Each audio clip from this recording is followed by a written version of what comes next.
हजारों करोड़ की लागत से बनी इस समुद्री जेल में सिर्फ एक ही कैदी को रखा गया था और उसकी सुरक्षा के लिए 1 लाख जेल प्रहरी दिन रात तैनात रहते थे। यहाँ तक कि 10 सर्वोच्च योद्धा भी उसके सामने सिर झुकाते थे। यहाँ तक कि राजधानी के 10 महान युद्ध देवताओं में से 8 भी उसी के शिष्य थे। और यह सब सिर्फ इसलिए क्योंकि मैं शिया देश का सबसे शक्तिशाली युद्ध राजा था और आज मेरी जेल से रिहाई का दिन था। जैसे ही मैं जेल से बाहर निकलने वाला था, बाहर पहले से ही कई लोग मेरा इंतजार कर रहे थे। एक लड़की गर्मी से लाल हो चुके चेहरे के साथ खड़ी थी और आखिरकार शिकायत करते हुए बोली, दादाजी, हमारा चेन परिवार आखिरकार हजारों करोड़ की संपत्ति वाला एक बहुत बड़ा परिवार है। ये चिनजांग आखिर एक कैदी ही तो है, उसके लिए हमें इतनी दूर आकर उसका इंतजार करने की क्या जरूरत है। पास खड़े तिब्बती कपड़े पहने बूढ़े व्यक्ति ने यह सुनते ही गुस्से में कहा, चुप रहो। क्या तुम्हें पता है कि मिंग किंग का नाम लेने की भी तुम्हारी हैसियत है? इस जेल में रहने वाला कोई भी व्यक्ति बाहर आए तो चारों दिशाओं में हलचल मचा सकता है, लेकिन उन सभी को मिंग किंग के सामने भी सिर झुकाकर उसका सम्मान करना पड़ता है। क्या तुम जानती हो क्यों? लड़की के चेहरे पर डर तो साफ दिखाई दे रहा था, लेकिन फिर भी उसने जवाब दिया, इसमें इतनी बड़ी बात क्या है? क्या वह देश की सीमा की रक्षा करने वाले युद्ध देवताओं से भी ज्यादा शक्तिशाली है? बूढ़े ने तिरस्कार से कहा, युद्ध देवताओं को शिया देश की सीमाओं की रक्षा करने का आदेश मिला है। उनमें से कोई भी दुश्मन सेना को डर से कांपने पर मजबूर कर सकता है, लेकिन तुम नहीं जानती कि उन 10 युद्ध देवताओं में से 8 मिंग किंग के शिष्य हैं। ये सुनते ही लड़की का चेहरा डर से सफेद पड़ गया। इतनी कम उम्र में ही वह पूरी दुनिया में अजेय हो चुका था। ये ऐसी चीज थी जो कोई साधारण इंसान कर ही नहीं सकता था। ये सोचकर लड़की का चेहरा गंभीर हो गया। उसने दोबारा जेल की ओर देखा। अब उसकी नजरों में वह किसी भगवान से कम नहीं था। उसी समय एक लाल फेरारी और 3 हमर गाड़ियां जेल के सामने आकर रुकी। उनमें से एक तेज तर्रार और प्रभावशाली महिला बाहर निकली। ये महिला मैजिक सिटी के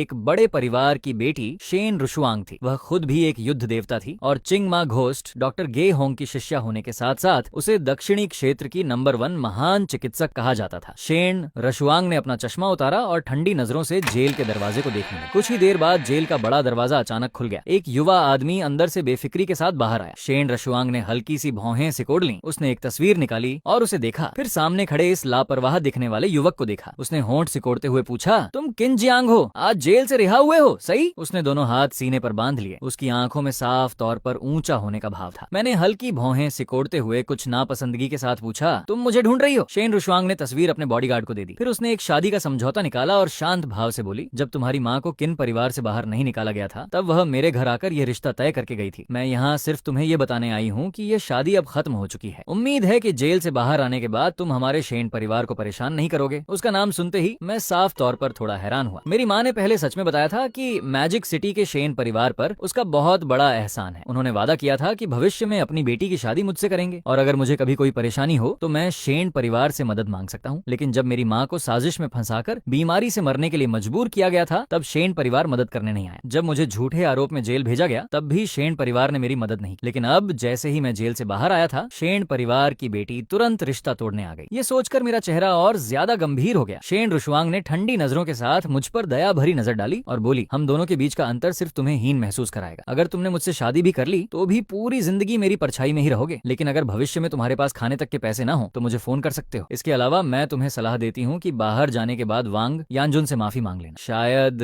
तब तुम्हारे पास किन परिवार में वापस जाने की थोड़ी उम्मीद बच जाए। ये कहकर शेन रुशुआंग ने एक बिजनेस कार्ड मेरी तरफ बढ़ाया। जब मैंने उसे लेने में कोई दिलचस्पी नहीं दिखाई तो उसने कार्ड जमीन पर फेंक दिया। फिर उसने शादी का समझौता उठाया और उसे वहीं मेरे सामने टुकड़े टुकड़े कर दिए। उसने कागज के टुकड़े जमीन पर फेंके और मुड़कर अपनी गाड़ी में बैठ गए। इसके बाद वह वहां से चली गई। मैंने दूर जाती हुई शेन रुशुआंग को देखा। मेरी आंखें अचानक सिकुड़ गईं। मेरी काली आंखों में ठंडी रोशनी चमक उठी। जिस चिन परिवार की वजह से मेरी माँ को इतना कष्ट सहना पड़ा था, एक दिन मैं चिन परिवार में जरूर वापस जाऊंगा। और चिन परिवार का इंतजार कर रहा था सिर्फ खून का बदला और अंतहीन अंधेरा। उधर पास खड़े बूढ़े ने यह सब देखकर अपना सिर हिला दिया। हम जैसे खरबों की संपत्ति वाले पुराने और शक्तिशाली परिवार अपने पोते पोतियों की शादी मिंग किंग से कराने के लिए तरसते हैं, लेकिन वह शेन रुशुआंग तो इतनी बड़ी किस्मत को अपने हाथों से ठुकरा कर चली गई। वाकई हंसी आती है। बूढ़ा मेरे पास आया और कुछ कहने ही वाला था कि तभी मेरा फोन बज उठा। फोन पर सू झेंगे का संदेश था। श्याओ जियांग, आज तुम्हारी जेल से रिहाई है ना? जियांग बेई पहुंचते ही सीधे मेरे पास आना। हमें तुम्हारी और वेई वेई की शादी के बारे में बात करनी है। संदेश पढ़कर मैंने हल्की सी भौं उठाई। सू झेंगे वह व्यक्ति था जिसने जियांग बेई में मेरी और मेरी माँ की मदद की थी। सू झेंगे ने पहले कहा था कि जब मेरी उम्र हो जाएगी तो वह अपनी बेटी सू तियानवेई की शादी मुझसे कर देगा और यह मेरी माँ की आखिरी इच्छा भी थी। मैंने बेबस होकर एक आह भरी और जवाब में ओके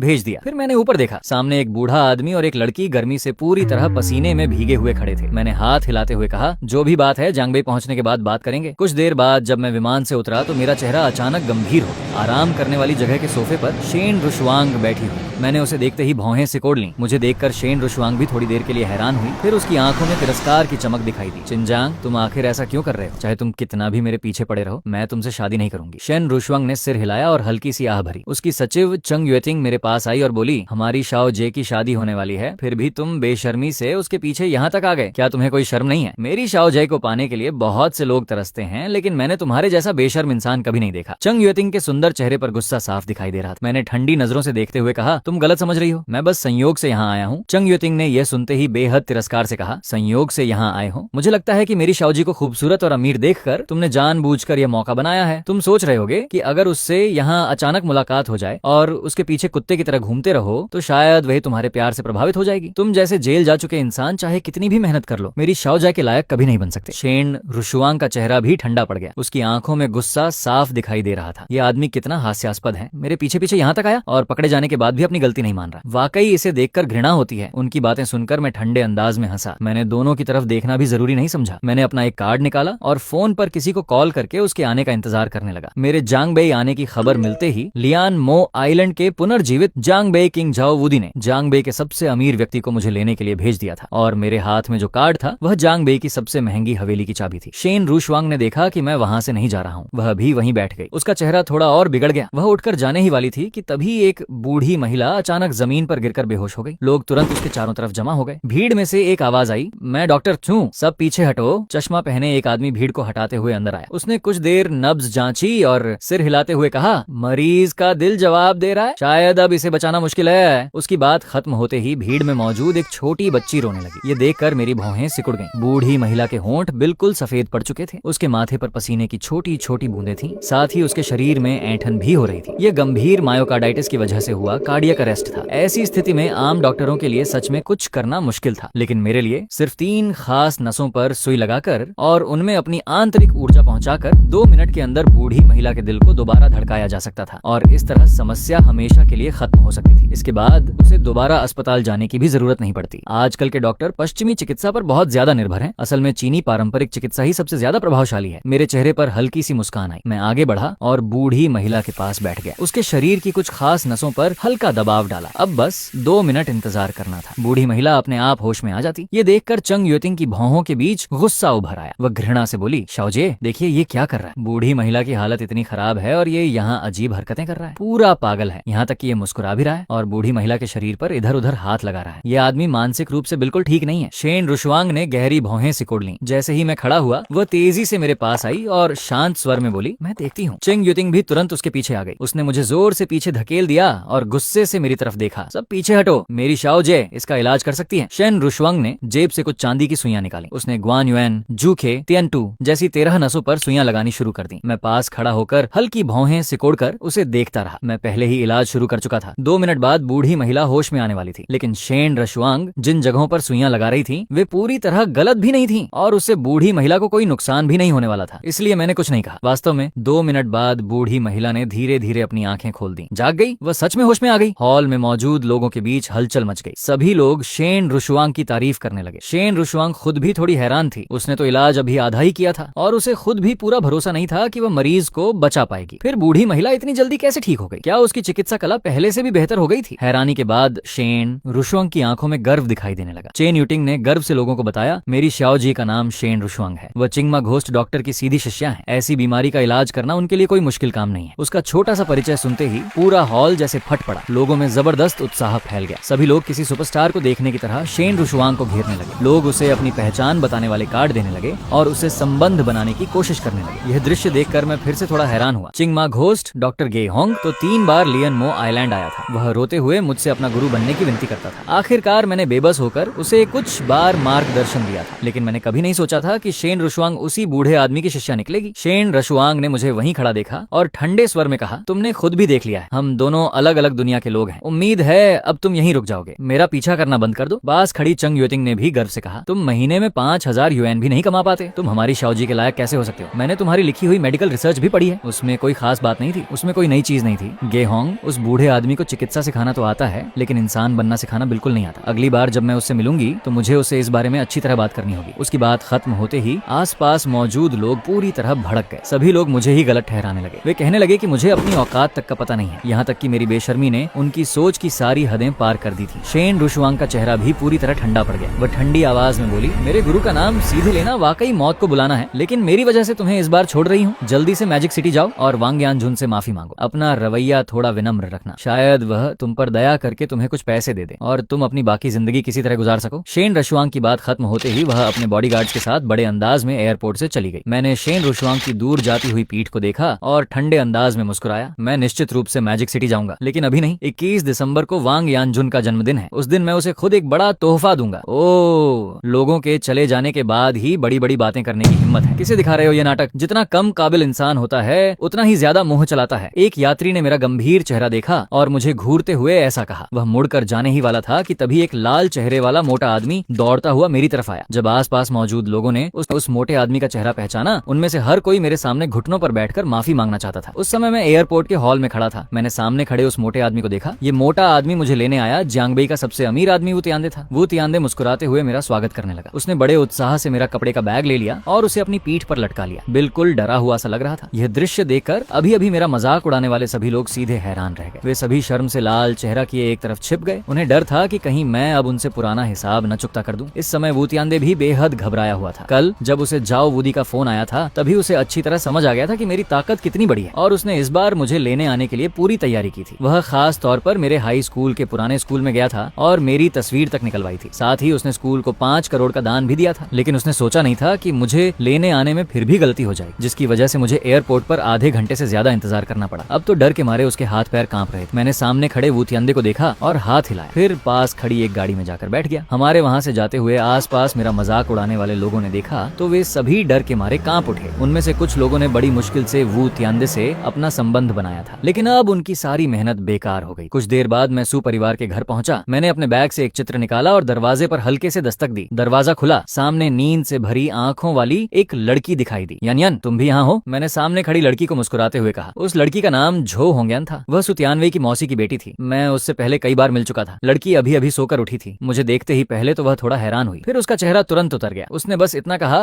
जूते बदल लो, और जम्हाई लेते हुए वापस अपने कमरे में चली गई। उसी समय स्टडी रूम से अचानक किसी के हैरान होने की आवाज और लोगों की तारीफ करने की आवाज सुनाई दी। ध्यान से सुनने पर वांग मिंग जैसे किसी बड़े कलाकार का नाम सुनाई दे रहा था। मैंने हल्की भौं उठाई। बैग और चित्र को दरवाजे के पास रखकर मैं तेजी से वहां चला गया। स्टडी रूम में कुछ लोग एक चित्र के चारों तरफ खड़े होकर उसकी खूब तारीफ कर रहे थे, लेकिन जैसे ही मैं पास गया मैं अचानक ठिठक गया। ये तो वही अधूरा चित्र था जो मैंने जेल में बनाया था। कुछ दिन पहले जेल में मैं बोर हो रहा था, इसलिए मैंने कुछ चित्र बनाए थे। उनमें यह यू जियान हानसोंग चित्र भी था। उस समय मेरी हालत ठीक नहीं थी, इसलिए मैंने सारे चित्र कूड़ेदान में फेंक दिए थे। शायद सफाई करने वाले ने इसे कूड़ेदान से निकाल लिया होगा। उसे लगा होगा कि इसे फेंकना अफसोस की बात है, इसलिए बाहर ले जाकर बेच दिया होगा। ये सोचकर मैं खुद ही हंस पड़ा। ओह, श्याओ चिंग आ गया। तुम तो धीरे धीरे अपनी माँ जैसे दिखने लगे हो। सूजिंग ने मुझे अंदर आते देखा तो मुस्कुराते हुए सिर हिलाया। उसने मेरे कंधे पर हाथ रखा, लेकिन तभी पास से एक लड़की की ठंडी आवाज आई। वह लड़की सूजिंग की बेटी सुतियानवे थी। वह मुझे बेहद नापसंदगी और घृणा से देख रही थी। वह सोच भी नहीं सकती थी कि मेरे जैसे इंसान के साथ शादी करने के बाद उसकी आधी जिंदगी कितनी दुखद होगी। लेकिन उसका पिता परिवार का मुखिया था। उसकी बात हमेशा अंतिम मानी जाती थी। उसके फैसले को कोई बदल नहीं सकता था। सूजिंग की पत्नी ली दाइक्विन भी बिल्कुल खुश नहीं थी। उसे लगता था कि मैं एक ऐसा आदमी हूँ जिसने जिंदगी में कुछ हासिल नहीं किया और ऊपर से जेल जा चुका अपराधी हूँ। मैं उसकी बेटी से शादी कैसे कर सकता हूँ? उसकी बेटी इतनी काबिल थी। कॉलेज से निकलते ही वह कंपनी की सीईओ बन गई थी। उसका पति कम से कम झांग पेंग जैसे स्तर का अमीर परिवार का बेटा होना चाहिए। उसी समय सूजिंग ने पास खड़े चौकोर चेहरे वाले एक आदमी की ओर इशारा करते हुए कहा, श्याओ चिंग इधर आओ। ये तियानसिंग कंस्ट्रक्शन के मैनेजर लियू दाकियान है। तुम इन्हें लियू मैनेजर कह सकते हो। मैंने विनम्रता से उन्हें नमस्ते किया। लियू मैनेजर ने हल्का सा सिर हिलाया और फिर उसकी नजर दोबारा उस चित्र पर चली गई। कुछ देर ध्यान से देखने के बाद उसने भावुक होकर कहा, इस चित्र में वांग मिंग की गर्व भरी और शांत मनोदशा को बेहद खूबसूरती से दिखाया गया है। आप लोग इस सूखे पेड़ को देखिए। चाहे झरने का पानी उस पर छींटे मारे, चाहे पहाड़ की हवा उसे झकझोरती रहे, फिर भी वह पहाड़ के बीचों बीच मजबूती से खड़ा है। सिर्फ इन कुछ रेखाओं से ही पता चलता है कि वांग मिंग विपरीत परिस्थितियों में हार न मानने वाला इंसान है। लियू मैनेजर ने झरने के नीचे जमा पानी की ओर इशारा करते हुए कहा, क्या आपको यह मछली दिखाई दे रही है? बाकी सभी मछलियां पूरी ताकत से झरने की ओर तैर रही हैं। सभी ड्रैगन गेट को पार करने वाली मछली की मुद्रा में है, लेकिन यह मछली क्या कर रही है? ये किनारे पर अकेली पड़ी है, बिल्कुल बेफिक्र। मिस्सू, आपको क्या लगता है यह वांग मिंग की किस मानसिक अवस्था को दर्शाता है? लियू मैनेजर के सवाल से सुतियानवे थोड़ी देर के लिए चुप हो गई। कुछ सोचने के बाद उसने कहा, मुझे लगता है कि वांग मिंग इस मछली के जरिए दुनिया से दूर रहकर किसी से मुकाबला न करने की अपनी मानसिकता दिखाना चाहते हैं। मुझे नहीं लगता। ओल्ड लियू ने गर्व से सिर हिलाया। qianlong के समय में चारों दिशाओं में हलचल मच रही थी। यह मछली असल में अपनी सफेद पूंछ के जरिए ड्रैगन गेट के लिए ताकत जमा कर रही है। यही इस चित्र का असली अर्थ है। सुतियानवे ने शर्मिंदगी भरी मुस्कान के साथ अंगूठा उठाया और कहा, ल्यू मैनेजर, आप वाकई वांग मिंग के सबसे बड़े प्रशंसक हैं। आपने बिल्कुल सही विश्लेषण किया। मैं तो खुद को आपके सामने बहुत कम समझती हूँ। ये सुनकर मैं एक पल के लिए ठिठक गया। वह पेड़ तो सिर्फ इसलिए बनाया था क्योंकि मेरी स्याही कागज पर गिर गई थी और मुझे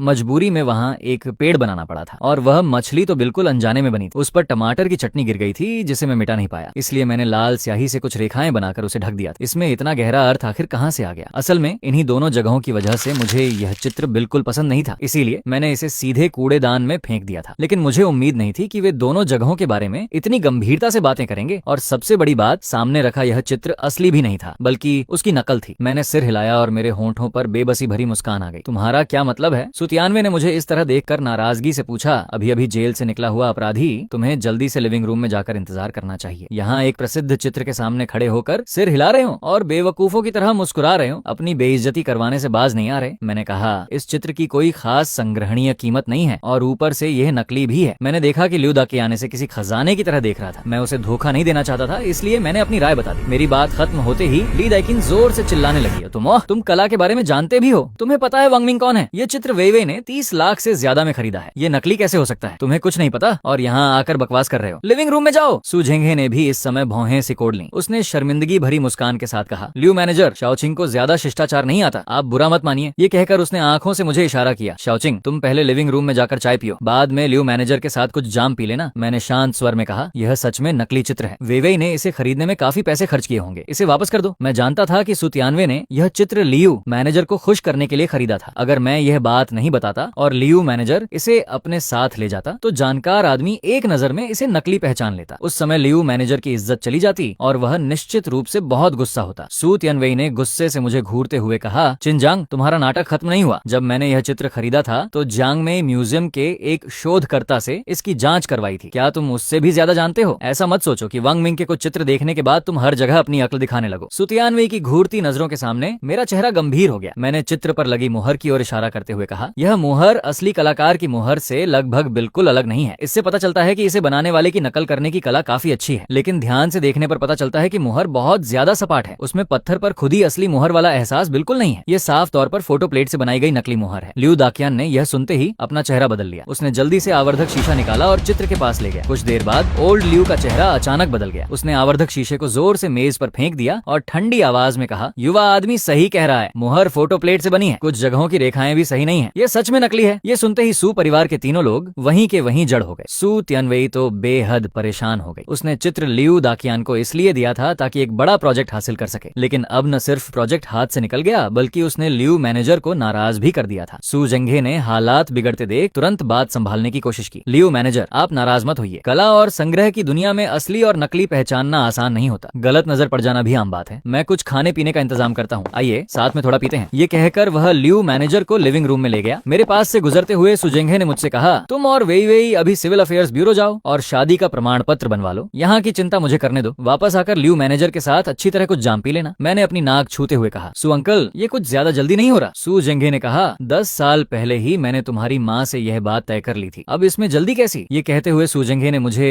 और सु तियानवे को बाहर की ओर धकेल दिया। सु तियानवे बिल्कुल खुश नहीं थी, लेकिन फिर भी वह मेरे साथ सिविल अफेयर्स ब्यूरो जाकर शादी का प्रमाण पत्र ले आई। कुछ देर बाद मैं हाथ में पकड़े शादी के प्रमाण पत्र को देखकर थोड़ा खो गया। मैंने सच में शादी कर ली थी। तस्वीर में सु तियानवे का चेहरा गुस्से से भरा हुआ था। उसका चेहरा लगभग नीचे तक लटक रहा था। तभी मेरे पास खड़ी सु तियानवे ने कहा, तुम एक ऐसे अपराधी हो जिसका रिकॉर्ड है और जिसे नौकरी नहीं मिल सकती, और मैं सु ग्रुप की सीईओ हूँ। तुम्हें समझना चाहिए कि हम दोनों एक ही दुनिया के लोग नहीं हैं। भले ही हमारी शादी हो गई है, लेकिन यह मत सोचना कि मैं तुम्हारे साथ पति पत्नी की तरह रहूंगी। जब तक मेरे पिता अपना फैसला नहीं बदलते तब तक हम तलाक ले लेंगे। मैंने भी ज्यादा सफाई नहीं। कुछ देर बाद हम एसू परिवार के घर लौट आए। जैसे ही दरवाजा खोला, हमने लियू मैनेजर को हाथ में एक चित्र लिए जोर जोर से हंसते हुए देखा। यह जांगनान मिस्टी रेंज चित्र वांग मिंग का असली चित्र है। प्रेसिडेंट सु, मैं अब यहाँ खाना नहीं खाऊंगा, तैयारी कर लीजिए, परसों कॉन्ट्रैक्ट साइन कर लेंगे। मैंने तुरंत कमरे के अंदर देखा। लिविंग रूम में एक और आदमी खड़ा था। उसने महंगा ब्रांडेड सूट पहन रखा था। चेहरे पर मुस्कान थी। वह बिल्कुल साफ सुथरा और बेदाग दिख रहा था। यह सु तियानवे का प्रेमी झांग पेंग था। इस समय सु झेंगे ने झांग पेंग का हाथ कसकर पकड़ रखा था। उसके चेहरे पर कृतज्ञता साफ दिखाई दे रही थी। बहुत अच्छा जांग यंग मास्टर, तुम तो बिल्कुल सही समय पर मदद के लिए आए हो। अगर तुम ये बात लेकर नहीं आते तो ये मामला खत्म हो जाता। इस बार तुम्हें काफी खर्च करना पड़ा। अगली बार मैं चित्र खरीदने के तुम्हारे पैसे जरूर वापस कर दूंगा। जांग पेंग ने हल्की मुस्कान के साथ बिल्कुल सहज अंदाज में कहा, अंकल, आप इतना औपचारिक क्यों हो रहे हैं? वेइवेई मेरी दोस्त है, उसकी परेशानी मेरी परेशानी है, ये तो मुझे करना ही चाहिए। मैंने भौहें सिकोड़कर दरवाजे की ओर देखा। जो जांगनान मिस्टी रेंज चित्र मैं अपने साथ लाया था वह गायब था। मेरे पास खड़ी सू तियानवे ये सुनते ही तेजी से जांग पेंग के पास गई। वह उत्साहित होकर बोली, जांग यंग मास्टर, तुमने वंग मिंग का एक चित्र खरीदा और लियू मैनेजर को दे दिया। जांग पेंग ने कहा,